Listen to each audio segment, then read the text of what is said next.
Bonjour ou bonsoir à tous selon le pays et l'heure à laquelle vous nous écoutez. Bienvenue pour ce nouvel épisode d'Efrica, le podcast du football africain de la rédaction de Lucarne Opposé. Comme d'habitude, je vous encourage à continuer d'interagir avec nous sur Facebook, Twitter, YouTube et tous les réseaux sociaux où l'on se trouve. Et bien entendu, je vous invite également à tendre l'oreille vers nos autres podcasts traditionnels, Bola Latina ou bien l'AFC Corner. Retrouvez également l'essentiel des brèves du monde de Lucarne Opposé sur notre site lucarneopposé.fr. Aussi, chers amis, sachez que le 9e numéro de Lucarne Opposé est désormais disponible, un numéro consacré aux rencontres entre continents, qu'elles furent des tournées ou des mélanges des genres entre confédérations. Nous vous racontons 7 histoires où âme sud et Europe, Afrique et Asie, Europe et Afrique, Europe et Océanie ne furent qu'un. Enfin, pour celles et ceux qui souhaiteraient soutenir un peu plus concrètement le travail de Lucarne Opposé, il vous est possible de le faire via le site Utip, dont le lien est dans la description de cet épisode, soit en nous faisant directement un don, soit en regardant une courte réclame dans son intégralité, ce qui ne vous coûtera pas un rond. En attendant, n'oubliez pas de vous abonner à nos chaînes sur les différentes plateformes d'écoute et bien sûr de partager notre contenu en masse. À propos de masse, Efrica vous propose de nous pencher sur une facette du football africain que nous avons plusieurs fois évoquée pour illustrer des propos sans jamais s'y attarder. Il s'agit des supporters dits ultras. Vaste sujet, me direz-vous, et vous avez raison. C'est bien évidemment pour le traiter avec rigueur et précision que je serai une nouvelle fois accompagné de Farouk Abdou. Comment vas-tu, Farouk ? Bonsoir Simon, bonsoir à tous les auditeurs d'Efrica, à tous les lecteurs de Lucarne Opposé, ça va très bien. Et prêt à attaquer cette année 2020, tambour battant. Tambour battant, c'est une belle expression, je l'aime bien, celle-là, elle est un peu musicale. Et bien sûr, je suis accompagné également pour un Efrica de Pierre-Marie Gosselin. Comment vas-tu ? Bonsoir Simon, ou bonjour, bonsoir Simon, bonjour, bonsoir à toutes et à tous. Et un plaisir de vous retrouver pour une nouvelle année. Bon, et les petits d'Abisport ? Les petits d'Abisport, ils ont repris leur championnat il y a de cela les 4 semaines. Ils en sont à la 3e journée, une victoire, 2 défaites. C'est un petit peu difficile, ils sont toujours en 3e division du coup. Et l'effectif a été pas mal renouvelé. Il y a beaucoup de joueurs qui sont partis en fait parce que c'est vrai que rester en 3e division, pour certains, ça a commencé à devenir un petit peu problématique dans leur rêve de devenir footballeur professionnel. Donc il y a pas mal de joueurs qui sont partis dans des équipes niveau un peu supérieur. Donc c'est un petit peu dur. Il y a toujours le capitaine et buteur Romari Kamoussou qui est là, qui essaye de porter un petit peu l'équipe sur son dos. Il a mis déjà 4 buts du coup il avait mis 4 buts sur les 2 premiers matchs, mais ça suffit pas. Saison un petit peu difficile. Ça devrait être un petit peu dur. Bon, on est quand même avec vous, Abisport. On est avec vous, toute l'équipe d'Efrica est avec vous et tout Lucarne Opposé. Une précision, tout d'abord, l'Afrique étant un immense continent, riche de cultures toutes différentes, qu'est-ce qu'un supporter en Afrique ? Est-ce que l'on peut véritablement définir un profil type de supporter continental, un profil continental ? Un profil continental, c'est un peu délicat. Les différences sont tellement grandes, ne serait-ce qu'entre l'Afrique du Nord, les Arabes maghrébins et les subsahariens, que déjà, un profil type, c'est pas possible. On peut peut-être faire un profil type par zone, encore que ça reste un peu délicat. Mais en tout cas, ce qui est sûr, c'est que la passion du foot, elle est la même sur tout le continent, à savoir une passion débordante. Et que du coup, forcément, y a des gens qui s'attachent à leur club, beaucoup notamment, pas partout, surtout, on va l'évoquer, dans les pays d'Afrique du Nord et en Égypte. Et il y a d'autres pays où c'est plutôt la sélection nationale qui rassemble les gens. Par exemple, au Bénin, on a un club de supporters pour la sélection nationale qui est probablement le seul club de supporters dans le pays. Et on en retrouve pas pour les clubs. Donc, mais il y a quand même cette idée entre guillemets de supporters professionnels. Quand je dis professionnel, c'est dans le sens où il y a accorde un temps fou qui pourrait faire presque penser que c'est une activité rémunératrice, alors que c'est comme ici, c'est des fans. C'est des passionnés. Et toi, Farouk, est-ce que tu arriverais à trouver un dénominateur commun ? Je dirais que si on s'astreint à la zone que je suis depuis très longtemps, c'est-à-dire l'Afrique du Nord, on peut voir un découpage avant et après la naissance du mouvement ultra. Si on prend les années 90, avant que ce mouvement naisse, on peut dire que le profil type, c'était un public plutôt bon enfant. Il n'y avait pas beaucoup de chants, un petit peu on tapait des mains 3 fois par match, et puis il n'y avait pas beaucoup de chants. Je dirais aussi majoritairement un public masculin, mais ça a évolué ensuite pour que ce soit un peu plus familial, voire même des dynamiques très intéressantes comme maintenant au Maroc où le pourcentage de femmes qui vont au stade augmente. Et un profil qui a beaucoup évolué à partir de la naissance du mouvement ultra, qui a fasciné beaucoup de lycéens, beaucoup de collégiens, beaucoup d'étudiants. Le public s'est beaucoup rajeuni à partir de ce moment-là et du coup, le moteur principal de la ferveur et le supporter, avec la naissance du mouvement ultra en Afrique du Nord, c'était plutôt des jeunes entre 10 et 20 ans qui vont au stade avec leurs potes pour chanter et être pas dans le noyau dur, mais s'y apparentant et s'y procurer une source de divertissement. C'est eux qui ont été les principaux moteurs de la ferveur dans les stades à partir du début des années 2000. Oui, voilà, justement, il date de quand précisément le mouvement ultra sur le continent africain ? En Afrique du Nord, la Tunisie a été pionnière dans ce domaine, sachant qu'il y avait dans les années 90 un groupe de supporters du club africain qui est les African Winners, qui n'entre pas dans la définition. Et les pionniers ont été, à partir de 2002, le groupe de l'Espérance de Tunis, les Ultra Al Mkashrin. Forcément, il y a beaucoup de polémiques sur qui a bâché avant, qui a lancé le mouvement avant, etc. Moi, j'habitais dans la ville de Sousse et le groupe ultra de l'Étoile du Sahel, la Brigade Rouge, a commencé ses activités en 2001. Mais dans ce monde-là, la naissance typique est au moment où vous bâchez la première fois. Et du coup, c'est soit 2001, 2002 selon les définitions. Et ensuite, les principaux clubs ont constitué leur groupe à partir de 2003 en Tunisie. S'ensuit en Algérie et au Maroc, les premiers groupes sont apparus à partir de 2005. D'accord. C'est quoi l'inspiration ? Parce qu'au final, c'est assez tardif par rapport à l'Europe. Il y a eu 2 périodes principales. L'influence de base du mouvement, et la Tunisie était le moteur dans ce domaine-là, c'est l'influence italienne, avec beaucoup d'Italiens dans les chants. Beaucoup de fascination pour le style italien, que ce soit dans les tifos, que ce soit dans les animations, dans les chants ou dans la manière de construire un peu l'ambiance. Et je qualifierais de tournant le match de Coupe du Monde des clubs entre l'Étoile du Sahel et Boca Juniors en 2007, qui a attiré l'attention. Déjà, c'était une fascination dans la mythologie historique de l'Étoile de jouer la Coupe du Monde des clubs contre un club argentin.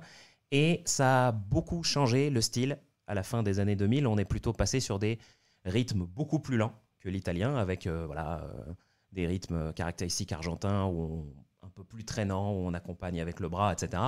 Et les pays voisins ont aussi été très influencés par cette évolution de style, même si l'Algérie a une influence très italienne aussi dans son style. Je découperais ça en évolution d'un style italien jusqu'à plutôt Sudam à la fin des années 2000. Ouais, c'est vrai qu'en plus on le retrouve bien dans la forme des chants en fait, parce que c'est vrai que nous en Europe on est habitué à des chants qui sont assez courts et puis répétitifs en boucle en fait, que tu vas chanter en 2 Angleterre, phrases. à l'exception d'Angleterre, À l'exception d'Angleterre où on reprend carrément des chansons de groupes de rock, le You'll Never Walk Alone, etc. Alors que là clairement c'est un petit peu à l'image des chants argentins qui sont très longs en fait, c'est pratiquement une chanson, on va changer les paroles et puis on va en faire un chant à la gloire du club et c'est un petit peu ça qu'on retrouve notamment dans tous les ultras du Maghreb qui sortent leur album en fait avec leurs chants chaque année, pour chaque saison il y a un nouvel album avec 5, 6, 7, 10, 12 nouvelles chansons et pour le coup c'est des vraies chansons quoi, avec une introduction, un refrain, des couplets, etc. Qui dure 3 minutes. Qui peut 30. durer jusqu'à 3 minutes. Et du coup, on n'a pas vraiment cette ressemblance, en fait. Enfin, cette ressemblance, elle a beaucoup disparu avec ce qu'on peut avoir, notamment en France, où c'est les, aux armes, etc., où finalement, c'est 4 mots qui sont répétés en boucle pendant et les 5 virages minutes. qui se répondent, etc. Mais il y a eu déjà une évolution dans la longueur des chants. Le style italien s'est mélangé au style espagnol, plus chaque pays reprend son dialecte propre, plus des mots en français, etc. Les couplets ont été de plus en plus longs. Et au final, au fur et à mesure de la créativité des générations, on se retrouve avec, par exemple, le Raja et le Wydad Casablanca qui ont un potentiel de 65-70 chansons. Et ils font leur double, triple CD pendant chaque match. D'accord. Jamais dans le même ordre, mais ils ont un panel extrêmement long. Et 70 chansons avec une durée de 2 minutes, 3 minutes. Je ne ferai pas la faute de demander s'ils chantent de la première à la 90e minute. Ça, j'imagine que... Ça dépend, parce qu'il y a différents styles. Par exemple, quand il y a un derby Raja-Wydad, le Raja commence à chanter au moment du coup d'envoi, juste après le tifo, alors que le Wydad commence à chanter 45 minutes avant. D'accord. Le coup d'envoi. C'est chacun son propre style, chacun son propre construction en fonction de la construction du virage, qui a la suprématie, quel groupe de supporters a la suprématie sur le virage, le timing.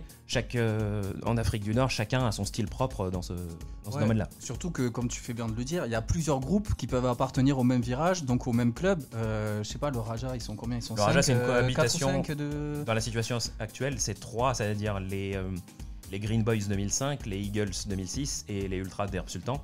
Et par contre, le virage nord de Wydad Casablanca est tenu par un seul groupe principal, les Winners 2005. Et par exemple, pour l'AS FAR de Rabat, il y a les Black Army, les Ultras Askari, et du coup, chaque groupe finalement crée ses propres chants, et ils sont obligés d'essayer de trouver justement cette harmonie entre les groupes pour que un groupe accepte de chanter les chants de l'autre groupe ou qui ont été écrits, qui ont été ce qui peut induire des problèmes. Ouais. Et c'est pour ça qu'on a beaucoup de tensions. Il y a eu beaucoup d'histoires, souvent les problèmes qui ont eu lieu au Maroc, qui ont poussé à la dissolution, enfin à l'interdiction des ultras dans le stade, c'était des guerres internes en fait.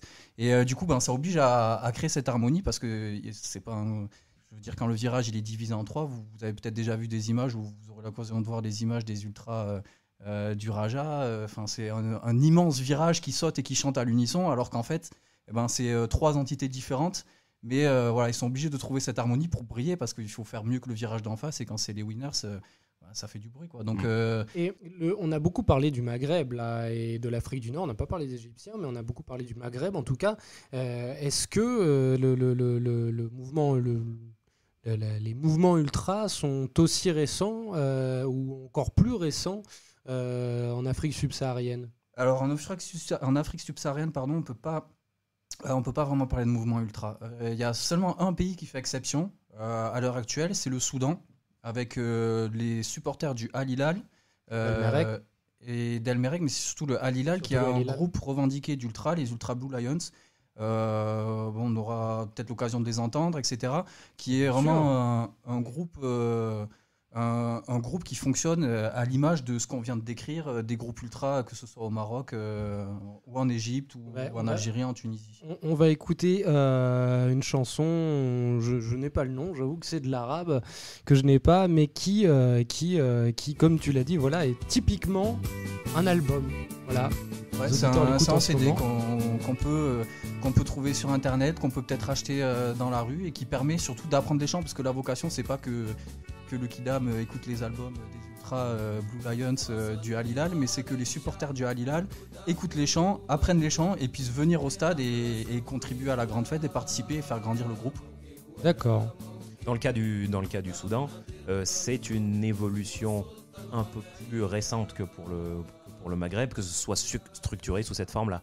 J'avais eu des échanges avec l'ancien entraîneur de Guingamp, Bertrand Marchand, qui avait entraîné à l'Étoile du Sahel, et l'Étoile du Sahel, en demi-finale de Ligue des Champions africaine 2007, avait affronté El Hilal.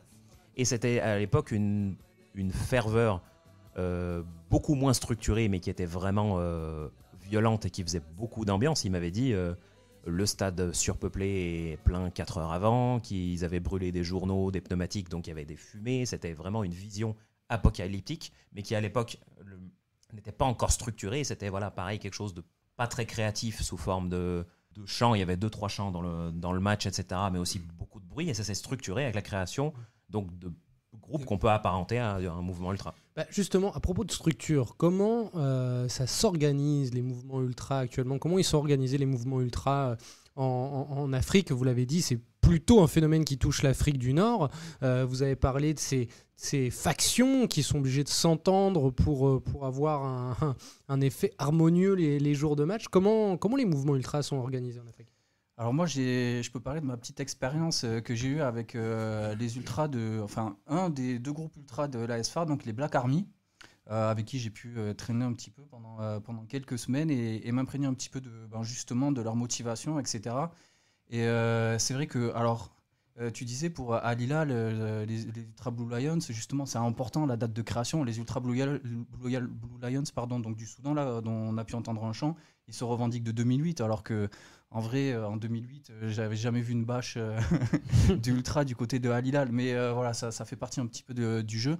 Et donc, pour revenir sur leur fonctionnement, alors je ne sais pas si c'est des associations officielles, inscrites officiellement au journal officiel, comme ça peut l'être pour les groupes ultra en France. En tout cas, ce qui est sûr, c'est qu'ils sont un petit peu dans cette même organisation, à savoir avec un noyau de membres qui sont les membres forts, qui sont les membres décideurs, et puis avec toute une flopée de cartés, comme on dit, qui ont payé leur cotisation et qui sont du coup des membres du groupe Ultra. Et après, les décisions sont prises de manière un petit peu démocratique quand même. Ça fonctionne un petit peu comme, ça fonctionne comme une association, quoi. Ils font des rassemblements. Je vois pour les Ultras, les Black Army, ils se rassemblent sur la Médina, au bord de la Médina, là, au bord des remparts à Rabat. Et puis là, tu as 150 gars qui sont ensemble et qui prennent les décisions pour le groupe. Et, pour leur autonomie financière, parce que c'est souvent ça un petit peu, les Ultras, normalement, dans leur code d'honneur, c'est de pouvoir être indépendants. Alors, il y a des rumeurs, il y a des bruits. Par exemple, les winners du WAC qui peuvent revendiquer peut-être le prix des meilleurs tifos chaque saison parce qu'ils sortent des tifos incroyables. Je me souviens, on s'émerveillait devant les tifos du Borussia Dortmund à une époque, devant le mur jaune. Mais le mur jaune, quand c'est les winners qui jouent, c'est 2 fois par match. Il y a un tifo d'avant-match, un tifo à la deuxième mi-temps. Et les 2 tifos sont extrêmement impressionnants pour un supporter français. En 2014 et 2015, les animations construites par les supporters du Raja et du Wydad trustent les premières places des classements d'Ultra World qui classent les tifos, les animations, les ambiances. À cette époque-là, le Maroc était une vraie référence qui était reconnue au niveau mondial. Et l'Égypte dans tout ça, vous n'avez pas encore parlé de l'Égypte, je suis assez étonné. On va en venir l'Égypte. L'Égypte, le souci, c'est qu'il y a eu, on va dire, à partir de la Révolution, les drames de Port Saïd, puis le drame de 2015 qui a coûté la vie à, je ne vais pas dire de bêtises dans les chiffres, mais au moins une trentaine de supporters du Zamalek. Il y a eu une répression conséquente et un huis clos permanent qui, au final, ralentissent beaucoup le développement mouvement, le suivi au niveau de la génération d'après, parce que forcément, même jusqu'à maintenant encore, il y a des quotas de supporters, voire même on n'autorise pas plus de 50, 150 supporters pour les matchs de championnat. On fait des exceptions pour les matchs de Ligue des Champions, les matchs de l'équipe nationale égyptienne, mais le mouvement a été fortement ralenti par le fait que les stades sont désertés et il y a un coup de verrou conséquent sur pendant des années, les stades étaient vides. PM, juste, tu nous as dit que le mouvement ultra, il était différent, où il avait du mal à vraiment exister en Afrique subsaharienne, même dans des grands pays de football que sont le Congo, le Nigeria, le Cameroun ou même l'Afrique du Sud, qui a des grands stades et des grands clubs. Là-bas, c'est compliqué aussi ? Non, disons que c'est pas la même. En fait, ils rêvent de ces ambiances parce que c'est vrai que quand les équipes vont jouer en Algérie, en Égypte, en Tunisie ou au Maroc, c'est on va être face à des fumigènes, il va y avoir la fumée, il va y avoir les chants, c'est des ambiances un petit peu qui leur font à la fois peur, en même temps qui les fascinent, mais c'est pas quelque chose dans lequel ils se retrouvent. En fait, il y a déjà des clubs avec un vrai vivier de supporters. Il n'y en a pas non plus 50 000. Il faut que ce soit des clubs importants. On a eu l'occasion lors d'un magazine, je ne sais plus lequel c'était, peut-être le 3 ou le 4. Il y avait un supporter de l'ASEC d'Abidjan qui racontait un petit peu justement l'époque où les sociétaires, on les appelait, c'était les supporters de l'ASEC qui payaient une cotisation pour être supporters. Et du coup, ça formait un petit peu un club de socios. Mais ça remonte un petit peu et il n'y avait pas cette animation, il y avait peut-être quelques chants, mais c'était vraiment pas une volonté d'animer le stade comme les ultras peuvent l'avoir. Cependant, quand même, on arrive à retrouver des ambiances qui sont vraiment impressionnantes du côté de l'Éthiopie, du côté du Kenya, du côté de la Tanzanie. Beaucoup dans l'Afrique de l'Est, forcément, il y a cette proximité avec l'Égypte. Si les seuls ultras d'Afrique subsaharienne sont au Soudan, c'est pas pour rien. Le Soudan, c'est une frontière directe avec l'Égypte, donc forcément, l'influence est redescendu, c'est 2 pays arabes, les 2 pays parlent arabe, etc. Donc forcément, il y a cette proximité, il y a cette assimilation qui a été facile à faire. Et si on descend un petit peu plus bas, on arrive à trouver une organisation des supporters. Il y a des clubs de supporters en fonction des quartiers, par exemple pour le Simba SC, dont on a eu l'occasion de parler à plusieurs reprises. Et dans des villes, chaque ville de Tanzanie a sa section de supporters de Simba, ou les Young Africans, c'est un petit peu la même chose. Et puis ils sont rassemblés derrière leur banderole. Et quand on voit des matchs de Simba ou de Young Africans en Tanzanie, on voit qu'il y a des banderoles. Et en fait, c'est un petit peu tous ces groupes qui sont un peu à l'image des socios en Espagne, qui se rassemblent et qui vont au stade ensemble. Mais on peut pas parler vraiment d'une organisation comme l'Ultra. Il n'y a y a la volonté de faire du bruit, d'encourager son équipe, mais il n'y a pas cette volonté de créer des chants, d'animer, parce que c'est une animation aussi, les ultras, c'est bouger les bras, c'est sauter ensemble, peut-être aussi une dynamique etc. qui évolue. Ce que évoque PM, la Tanzanie est ce qui, je pense, se rapproche le plus en termes de structure et en termes d'exploitation du potentiel humain. On voit depuis 1 ou 2 ans, il y a un vrai effort dans les réseaux sociaux et dans la manière de présenter les choses. Et On peut le voir sur Twitter notamment. Les deux rivaux commencent vraiment Africans et Simba qui ont une vraie animation. Il y a une communauté. Compte, ouais. En fait, après, ça commence à être mieux valorisé qu'avant. Il y a une chose aussi, c'est que c'est vrai que c'est marrant parce qu'à l'époque, les ultras en France et tout ça, c'était un petit peu les forums. Et encore, Internet, c'était mal. La communication, c'était vraiment en interne. Pour le Maghreb, au début des années 2000, les forums sont les moteurs de l'organisation, de la structuration. Justement, et c'est là où moi, ça m'avait beaucoup marqué quand j'avais l'occasion de fréquenter les Black Army à Rabat. La vision que j'avais, c'était les ultramarines de Bordeaux, parce que voilà, sans être un membre des ultramarines de Bordeaux, je peux me considérer comme un sympathisant. J'allais voir beaucoup de matchs en virage à l'époque, etc. Donc, je m'imprégnais beaucoup de ce mouvement, et puis je suis toujours un petit peu leur motivation. Et en arrivant et du coup, la communication, il n'y avait même pas de compte Twitter à l'époque. C'était quoi? C'était 2012-2013. Il n'y avait pas de Facebook, pas de Twitter pour les ultramarines. Ils avaient leur blog dans lequel ils diffusaient leurs photos, etc. Mais vraiment, la communication se faisait... c'était vraiment très fermé comme groupe. Alors qu'en arrivant au Maroc, je vois que eux, au contraire, ils étaient dans la diffusion. Ils étaient sur Facebook, énormément de Facebook, partager les vidéos, faire des chants, faire des directs, etc. Et c'est comme ça, en fait...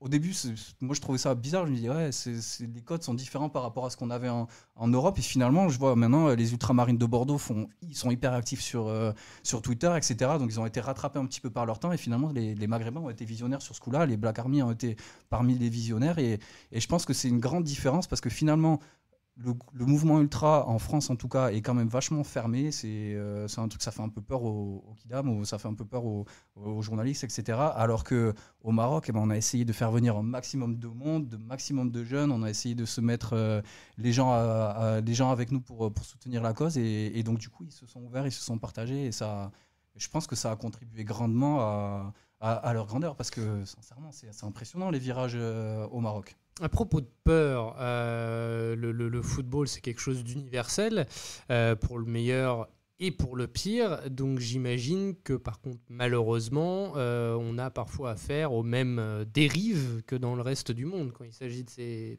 ultras. Le souci, c'est que, je vais reprendre le cas typique du Maroc, on parle de virages qui font 10-15 000 personnes, des déplacements de supporters pour les principaux clubs où tu as 7 000 personnes qui se déplacent, et une moyenne d'âge très basse, entre 10 et 15 ans. C'est des groupes de jeunes non encadrés qui se déplacent entre eux. Le noyau dur d'un groupe ultra, aussi structuré soit-il, ne peut pas prendre en charge une masse populaire aussi conséquente. Et à partir du début des années 2010, les incidents se sont multipliés parce que c'est, on va dire, une échelle difficile à contrôler, et le paroxysme a été atteint dans les années entre 2014 et 2016. Il y a eu beaucoup d'arrestations, beaucoup de faits de violence en rapport avec les incidents en marge des stades, et notamment l'incident au stade Mohamed V qui avait mené à la dissolution des groupes ultras, avec des incidents entre deux groupes d'ultras du Raja qui avaient fait...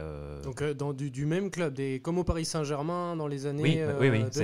Mais en fait, il y avait eu des conditions aggravantes qui sont que le stade aurait dû être fermé pour travaux, et ils se sont retrouvés à la place de leur virage dans un endroit très exigu, plus le marché noir aidant, plus d'autres conditions, ils se sont retrouvés dans un espace qui ne pouvait pas contenir justement ce nombre de supporters, et ça a été exacerbé par cet endroit exigu, et il y a eu beaucoup d'incidents. Et à partir de 2016, suite à cet incident, il y a eu une dissolution des groupes ultras qui a duré à peu près 1 an. Il y a eu des faits de violence aussi en Tunisie qui ont entraîné que le match le championnat tunisien soit à huis clos pendant près d'1 an, 1 an et demi, entre fin 2012 et courant 2013. Donc oui, c'est un monde où des faits de violence peuvent être assez fréquents. T'as parlé des Blue Lions de Al Hilal. Moi, j'ai toujours cette image en tête de ce groupe de supporters des Blue Lions de Al Hilal qui déploie une immense banderole à l'effigie d'Adolf Hitler avec des grandes croix gammées. On se place comment au niveau du dérapage là? Faut se mettre dans le contexte. Je pense que la Deuxième Guerre mondiale au Soudan... Bien entendu. C'est pas forcément... c'est un fait historique. mais on ne se place pas forcément avec le recul qu'on a, notamment en France, où on a été directement victime. Il faut savoir que le Soudan, c'est un pays qui a quand même connu la guerre. Enfin, je veux dire, toutes les générations ont connu la guerre, alors que nous, on est plus dans ce travail de mémoire. Eux, la guerre, ils la vivent au quotidien, j'ai envie de dire. Et du coup, en fait, c'est juste un... En fait, pour eux, Hitler, ça représentait quoi? Ça représentait le gars qui a exploité les étoiles jaunes. Donc, ils avaient repris le terme Holocauste pour la tuerie des étoiles jaunes. Et l'étoile jaune, c'est quoi? C'est le logo de El-Merreikh. Donc, du coup, c'est pas... eux, ils veulent pas vanter Hitler. Ils veulent juste utiliser un truc qui leur rappelle... quelque chose qui a fait du mal à l'étoile jaune. Et du coup, voilà, c'est comme ça qu'on s'est retrouvé avec ce tifo Holocauste. Totalement à classer dans la catégorie des comptes Twitter, YouTube, out of context Soudan, out of context Al Hilal Blue. C'est marrant parce que justement, moi, j'ai jamais entendu parler de Ultra Blue Lions dans aucun autre média à part leur propre canal de diffusion. Ouais. Et là, ça a été repris par des médias espagnols et tout le monde s'offusquait et se dit ouais, c'est des néo-nazis, mais les gars, ils sont noirs, donc ça colle pas trop avec le terme, l'idée de la race aryenne si chère aux nazis. Donc du coup, tu te dis bon, déjà là, il y a un petit truc qu'il faut creuser, mais en fait non, c'est le hasard que l'équipe adverse ait pour logo l'étoile jaune et que du coup les supporters du coup sont surnommés les juifs, etc. en rapport à cette étoile jaune, mais ça n'a rien à voir. Il n'y a rien de religieux, il n'y a pas de promotion du néonazisme derrière. C'est juste voilà, ça nous rappelle que le monde, il est vaste et que finalement, on n'a pas la même vision du monde. On n'a pas la même lecture de l'histoire du monde partout pareil. Et voilà, Et pour revenir juste à ce que disait Farouk juste avant sur la violence. La violence, elle existe toujours. On a pu le voir lors de la demi-finale, je crois, de la Ligue des Champions l'année dernière, avec des dizaines et des dizaines de fumigènes qui avaient été craqués par les ultras de l'Espérance et qui avaient, je pense, fortement handicapé. C'était quoi? C'était Primeiro de Agosto, je crois, à l'époque. C'était peut-être il y a 2 ans. Du coup, les Angolais, ils étaient là, ils se retrouvent avec le match qui est interrompu. Je crois que ça avait été interrompu 1 ou 2 fois. Dans tous les cas, on n'y voyait plus rien. Le brouillard, on ne comprend pas trop ce qui se passe, en fait. Mais c'est des altercations qu'on a avec la police. Surtout les ultras, ils sont braqués contre les policiers. Au Maroc aussi, c'est comme ça. Là, récemment, malgré tout ce qui a pu se passer, la dissolution, l'arrêt du les matchs à huis clos et tout ça, ça n'a quand même pas rendu ça n'a pas transformé les ultras en agneaux. Et il continue d'y avoir toujours ces débordements. J'espère qu'on aura l'occasion de mettre des vidéos en illustration. On voit notamment la SFAR qui s'y a pris à quelques mois aux policiers. C'était assez violent. Nous avions déjà parlé à plusieurs reprises, on en a déjà parlé, mais les Ultras ont joué un rôle majeur dans les différentes révolutions qui ont secoué l'Afrique du Nord lors de la dernière décennie. On avait parlé notamment avec Mohamed Bradji des Z, quand on parlait du foot arabe. Ce serait quand même utile de nous en remettre un petit ramequin, là, une petite couche pour nous redonner, de reparler de leur rôle lors de ces révolutions. Le symbole le plus récent qui a été le plus médiatisé, c'est au moment du démarrage des manifestations contre le 5e mandat d'Abdelaziz Bouteflika en Algérie. Le principal coup de boost qui avait donné une autre dimension aux manifestations, c'est le rôle des groupes ultras, que ce soit à Alger ou ailleurs, dans le changement de dimension des manifestations, et avec pour symbole le chant de l'USM Alger, la Casa del Mouradia, qui a aussi fait le buzz dans le monde et qui avait été très repris, et ça avait donné un autre relief aux protestations, puisqu'il y avait un côté participation du monde ultra assez revendiqué. C'est le chant que l'on entend en ce moment, Casa del Mouradia. T'as vu, j'essaie de faire des efforts sur ma prononciation, on n'est pas encore là, mais quand même. Rapidement, elle dit quoi, cette chanson, Casa del Mouradia? C'est un petit peu, on va dire, un constat de la situation de la société, un petit peu la société qui s'insurge contre un système et qui du coup vient appuyer dans les paroles ce que revendiquaient les manifestants, c'est-à-dire un changement de situation qui avait du coup une consonance politique avec, dans ce contexte-là, la demande est-ce qu'il n'y a pas un 5e mandat. D'accord. Ça, c'est pour l'Algérie, mais dans ces révolutions, il y en a eu en Tunisie, il y en a eu en Égypte. Les ultras ont joué le même rôle? Moi, j'aime bien le terme. C'est un petit peu pour moi, les ultras, c'était le bras armé des manifestants en fait. On l'a très bien vu dans les événements du printemps arabe. C'était en 2012 en Égypte à la place Tahrir, où les ultras en fait permettaient aux citoyens de pouvoir manifester, de pouvoir être présents, de pouvoir rester sur la place, parce que les ultras, ils sont habitués à se battre contre la police. Ça date pas d'hier, ça fait partie du le fameux ACAB, c'est universel pour les ultras, donc quoi qu'il se passe, ils seront fâchés contre le système répressif et la police. Et du coup, cette expérience-là de contenir les policiers, de savoir résister, de savoir comment il faut se déplacer, de les connaître, juste de les connaître, et ça a permis de sécuriser la place Tahrir. Et en fait, les ultras, ils ont eu un rôle essentiel en Égypte parce que finalement, ils ont sécurisé les manifestations, ils se sont unis, les ultras du Al-Ali et du Zamalek, qui n'ont fait que se battre jusqu'au printemps arabe, se sont unis pendant le printemps arabe et ils ont fait en sorte de protéger tout le monde. Et c'est d'ailleurs pour ça qu'on a eu affaire au massacre de Port Saïd. Il n'y a pas d'histoire, c'est le gouvernement qui a voulu le faire payer, parce que le gouvernement militaire qui a pris la suite de la dictature, il avait quand même besoin de marquer le coup sur ces ultras, sur c'est les vilains petits canards de la société, c'est ceux qui se permettent de tout dire, parce que le stade reste, malgré tout ce qu'on peut dire partout dans le monde, c'est un espace de liberté. Et du coup, ça leur permet de revendiquer des choses. Les chants, le chant qu'on vient d'entendre en Algérie, il était dans les stades avant d'être dans la rue. Donc c'est la rue qui a repris les chants du stade. Et du coup, pour revenir au massacre de Port Saïd, clairement, s'il fallait que les ultras, il fallait marquer le coup, il fallait dire que les ultras, vous n'êtes pas libres de faire ce que vous pouvez, vous n'avez pas le pouvoir que vous croyez que vous avez. Et du coup, c'est comme ça qu'on en est arrivé à ce massacre-là, qui même aujourd'hui, on ne sait pas vraiment ce qui s'est passé officiellement, mais il est clair que l'armée et la police n'est pas toute claire dans cette affaire-là. Pour ce qui est de la Tunisie, justement, sans parler d'implication ou de participation directe au mois qui a été décisif, c'est-à-dire le mois de janvier 2011 qui a mené, le fin décembre 2010, mois de janvier 2011 qui a mené au départ du président Ben Ali, le stade a été le premier symbole de la révolte contre la répression policière. Et ce que les supporters de l'Espérance de Tunis ont en souvenir et qui font référence même dans des chants, c'est le jour du 8 avril 2010 qu'on avait évoqué dans le podcast sur l'expo Foot et Monde Arabe.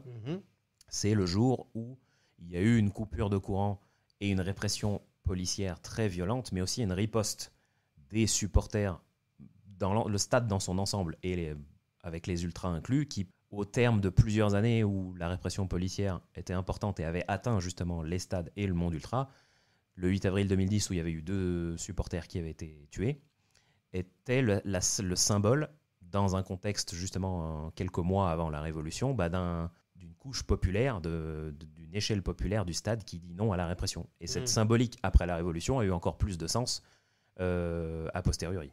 D'accord. Pierre-Marie, est-ce qu'on a des choses, des événements, des phénomènes similaires à ce qui s'est passé avec ces révolutions en Afrique du Nord? Est-ce qu'on a des choses similaires en Afrique subsaharienne, Afrique de l'Ouest, de l'Est, australe? Et pour remonter à récemment, c'était au Congo pour les dernières élections.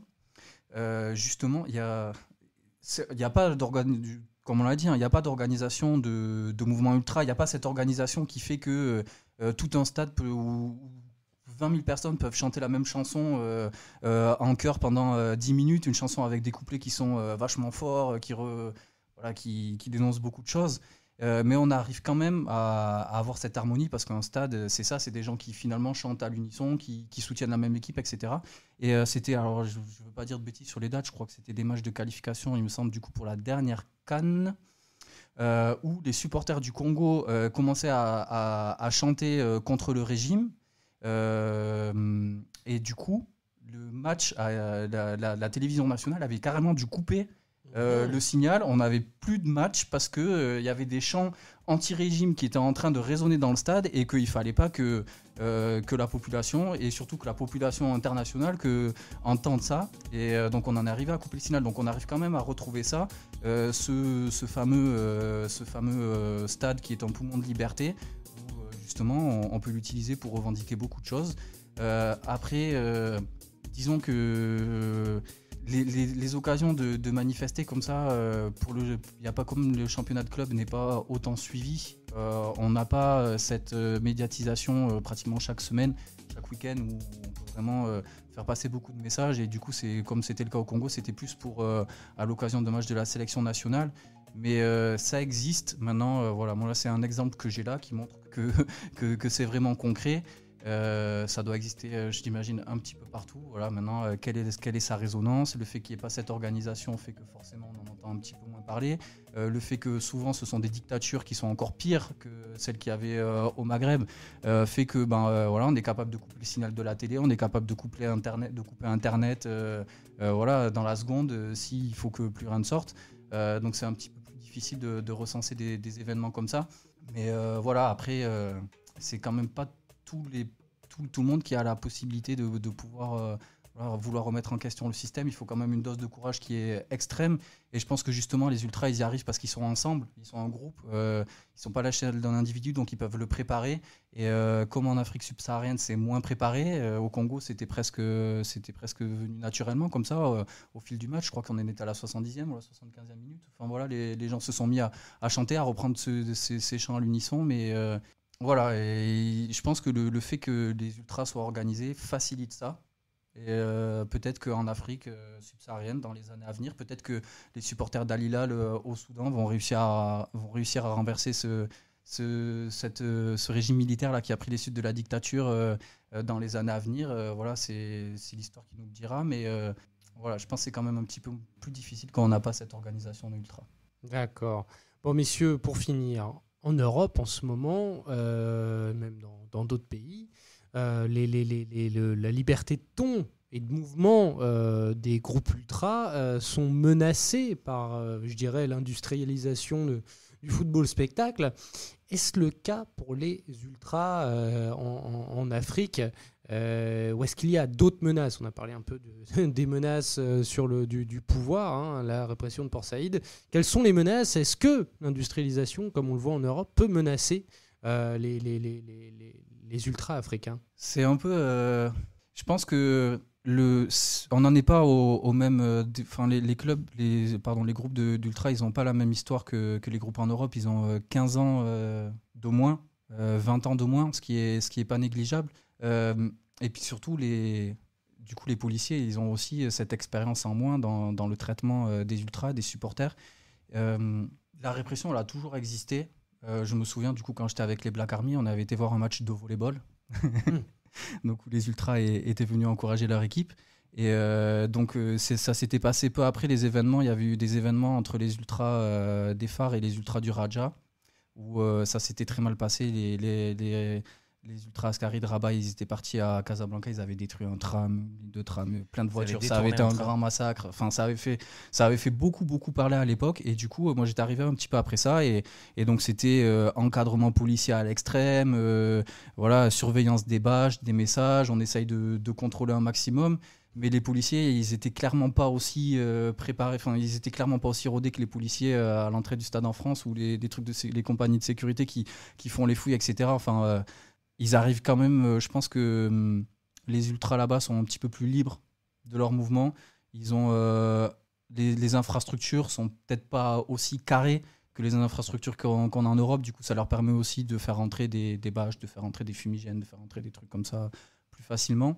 Et pour moi, la répression, en fait, donc comme on l'a vu avec Port Saïd, ça a fait un tel tollé que finalement les gouvernements ils ont intérêt à faire attention, vu la médiatisation qu'il y a sur les supporters, vu leur visibilité qu'ils arrivent à acquérir sur Facebook, sur les réseaux sociaux, sur Twitter, etc.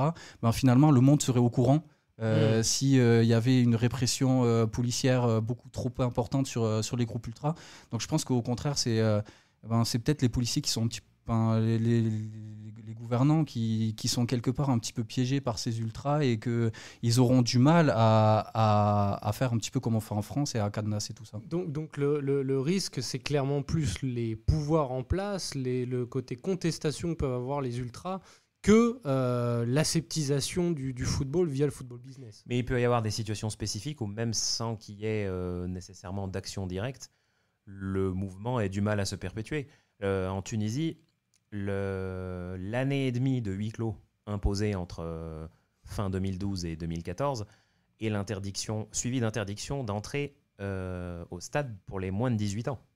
Ah oui, quand même. Ce qui fait que... Même accompagné accompagné pour les matchs de l'équipe nationale, et il y avait des exceptions, mais interdit aux moins de 18 ans, D'accord. non accompagné pour tous les matchs. Football Peggy 18. Des quotas pendant des années, c'est-à-dire que suivant une décision à l'échelle régionale, on pouvait dire au niveau de la préfecture, il n'y aura que 200 tickets vendus. Pour un derby Tunis par exemple, où si vous faites des conditions de vente normales, vous pouvez monter jusqu'à 60 000 sans sourcil au stade Lorades, il y avait une vente de 7 000 tickets seulement. Donc pendant 3 ans, de huis clos total ou partiel, plus une génération qui est écartée du stade, le mouvement, vu que la génération originelle, entre-temps a grandi, fondé des familles, etc. Et à l'époque, ils étaient lycéens, étudiants, ils ne peuvent pas continuer, ou c'est difficile de continuer avec la même ferveur. Quelque part, les conditions font que le mouvement ralentit. Alors certes, en Tunisie, il y a eu un petit regain récent, mais des fois, les conditions, associées donc un peu à la répression aussi, mais aussi des décisions structurelles, font qu'un mouvement peut ralentir, voire être mis sous l'éteignoir totalement. Ça me fait... c'est vrai qu'il y a... Je me souviens au Maroc, justement, il y avait une sorte de... Après ces événements, en 2013, entre le Raja et les Phares, avant qu'il y ait les problèmes à l'intérieur même du virage du Raja, et qu'ils en soient obligés d'interdire les ultras. Il y avait quand même une campagne dans les médias de dénigrement des ultras, de montrer que voilà, c'est des vandales, c'est des bandits, c'est des brigands. Tiens, ça fait penser à quelque chose. Il y a eu cette campagne qui a été faite et finalement, on en est 5 ans plus tard, 6 ans plus tard. Les stades au Maroc sont encore relativement vides, hors des virages. Par contre, les virages, ils sont tout le temps pleins comme avant, voire plus. Donc ça montre que ça n'a pas forcément marché, ou en tout cas, ça n'a pas empêché au groupe de grandir. Quand il y avait eu l'opération au début de la saison 2016-2017 des ultras marocains pour justement lever la dissolution, il y avait eu une opération stade vide pendant 3-4 journées. Et comme de fait, au Maroc, le spectacle proposé par les ultras avait pris le pas sur le spectacle sur le terrain, on avait 80% du stade, c'était soit des ultras, soit des sympathisants ultras, c'est-à-dire c'est des gens qui venaient pour voir les tifos, pour voir le bâchage, pour voir les craquages de fumée. Et le match était devenu un prétexte pour venir voir le spectacle. Moi, j'ai eu souvenir d'un match de championnat du Maroc où un but a été marqué dans l'indifférence totale parce que c'était la 3e minute et le tifo était encore brandi. Personne ne regardait ce qui se passait sur le terrain. Et ça a été le symbole de dire... quand on veut vendre un produit, un championnat télévisé, et qu'on a des stades vides, et que cette ferveur-là, elle participe aussi au marketing. Et du coup, ça donne une idée de l'influence, au final, que les ultras, pas uniquement au Maroc, mais ailleurs aussi, en particulier en Afrique du Nord, qu'a sur le spectacle et le produit football en tant que tel. D'accord. Bon, pour terminer, messieurs, parce qu'on arrive au bout de ce podcast, long podcast, mais je crois que c'était nécessaire vu le sujet. Pour terminer très rapidement, vous nous y aviez sélectionné encore 2 extraits. Pierre-Marie, toi, tu avais envie de faire écouter à nos auditeurs, excusez-moi pour l'accent, Bladi Dalmouni. Est-ce que tu peux nous parler un petit peu de ce chant ? Ouais, c'est un chant qui a beaucoup tourné sur les réseaux, en France, Twitter, Facebook en Afrique, etc.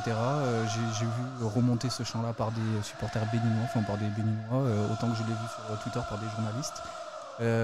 C'est un chant qui a été lancé par le Raja. Alors, je parle pas très bien l'arabe, mais j'ai eu l'occasion de voir des sous-titres où justement il dénonce un petit peu la morosité du pays, le fait que les jeunes soient un petit peu délaissés, etc., que le système est un petit peu corrompu. Et c'est un chant qui a, je pense, beaucoup résonné dans les têtes, ou dans les cœurs des jeunes Marocains, puisque ça a été repris, ça n'a pas été repris, mais l'idée de faire des chants comme ça, révolutionnaires, entre guillemets, a été reprise par tous les autres groupes du Maroc, et chacun maintenant a son petit chant un petit peu révolutionnaire où il dénonce les problèmes du système, les problèmes de la jeunesse, les problèmes sociétaux, et en plus d'être un super joli chant et qui, j'espère, vous aurez l'occasion de voir les vidéos où on voit le virage du premier rang au dernier rang tout en haut sauter à l'unisson, bras dessus, bras dessous. D'accord. Et toi, Farouk, tu avais envie de nous parler d'un chant du club africain. Encore une fois, pardon pour l'accent. Il y a Aïtena. Qui veut dire notre vie. Et du coup, il rejoint un autre chant qui a été lancé par les supporters de l'Étoile du Sahel au début de l'année, Pour resituer le contexte, au cours de l'année 2019, la Tunisie a été, on va dire entre guillemets, médiatisée dans les médias internationaux par beaucoup de faits divers dramatiques qui ont ému l'opinion publique, qui pointaient soit des dysfonctionnements dans le domaine du transport, de la santé, de la sécurité. Et tous ces faits divers, soit qui ont fait des morts d'ailleurs parmi beaucoup de catégories jeunes de la population, ont été repris comme exemple dans ces champs pour en fait resituer la situation d'un jeune dans le pays, le manque de perspective dû à l'éducation, les dysfonctionnements multiples dans les différents secteurs et qui quelque part dressaient un paysage un peu pessimiste de la société et qui dénonçait un petit peu les dysfonctionnements qui ont entraîné tout ça. Voilà. D'accord, bon. Eh bien écoutez, c'est le chant que vous écoutez, que vous entendez en ce moment, chers auditeurs, et comme vous le voyez, c'est aussi une version album. On en parlait de ces versions album, version instrumentée, orchestrée. Farouk, un dernier mot. Pour finir, vu qu'on a pas mal parlé de la SFAR, dont les supporters que PM avait côtoyé quand il était allé au Maroc, je vais finir par un début de chanson qui représentait pas mal mon état d'esprit quand j'étais jeune et lycéen en Tunisie. Il y a un début de chant des supporters de la SFAR qui dit « Chaque semaine, je cherche un certificat médical. Ma maladie, c'est le déplacement. » Elle est pas mal, celle-là. Elle est pas mal, celle-là. Bon, merci Pierre-Marie. Merci à toi, merci à tous. Et heureux événement en vue. Félicitations d'ailleurs. Voilà, bon, il reste envie de encore le dire. Quelques mois, alors on enregistre. Exactement. Bon. Il y aura peut-être un ou deux podcasts d'ici là. et bon, bravo Farouk, il n'y a pas de gros événements, mais pour le point final. Merci pour le point quand même, final. merci pour ce magnifique point final. Merci beaucoup Farouk. C'était un plaisir. Et merci à tous de nous avoir suivis pour ce nouvel épisode. N'oubliez pas de venir nous solliciter sur les réseaux sociaux. Quant à moi, je vous dis à très bientôt pour un nouveau numéro d'Efricain. On se quitte, une fois n'est pas coutume, sur cette chanson du club africain plutôt que notre générique habituel. Salut les amis.